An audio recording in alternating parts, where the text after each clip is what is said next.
ఈరోజు 23వ తేదీ ఆగస్టు 2025వ సంవత్సరం చంద్రబాబు గారు కూటమి ప్రభుత్వం స్థాపించి ఏర్పాటు చేసి దాదాపు 15 నెలలైతే ఉంది.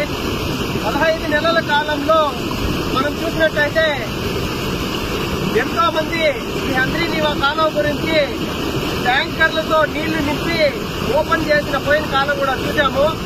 కానీ నిజమైన ఎత్తిపోతల పథకం ద్వారా హంద్రీనీవా కాలువకి నీళ్లు వదలడం, అలాగే పలమనేరు నియోజకవర్గం మరియు గంగవరం మండలం పస్పత్తూరు గుండుగల్లు పంచాయతీల మధ్య బొమ్మనపల్లి గ్రామం నందు ఈ కాలువ ప్రవహిస్తా ఉంది.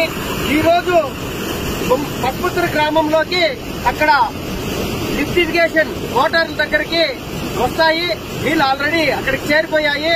అయితే ఆ మోటార్ల ద్వారా కుప్పం నియోజకవర్గానికి నీళ్లను తరలించే ఏర్పాటు త్వరితగతిన చేసిన చంద్రబాబు గారికి మా ప్రాంత ప్రజలు మరియు కుప్పం ప్రాంత ప్రజలు ధన్యవాదాలు తెలుపుకుంటున్నారు.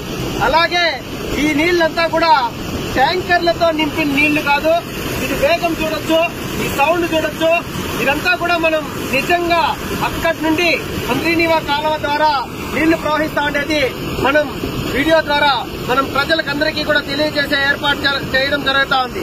అయితే ఇంతటి పెద్ద ఎత్తున కార్యక్రమాన్ని పూనుకుని మొత్తం కాలువ మొత్తానికి కూడా సిమెంట్ చట్టాలు వేసి ఏమాత్రం ఈ ప్రోగ్రామ్ లో మనం డ్యామేజ్ జరగకుండా ఎక్కడ ఏ నీళ్లు వదిలినా కూడా చివరి ప్రాంతానికి ప్రతి బొట్టు చేరే విధంగా ఇంత పెద్ద ఎత్తున కార్యాన్ని తలపెట్టిన కూటమి ప్రభుత్వ నాయకులందరికీ కూడా ఈ ప్రాంత ప్రజలు మనమంతా కూడా కృతజ్ఞతలు తెలుపుకోవాల్సిన అవసరం ఎంతైనా ఉంది.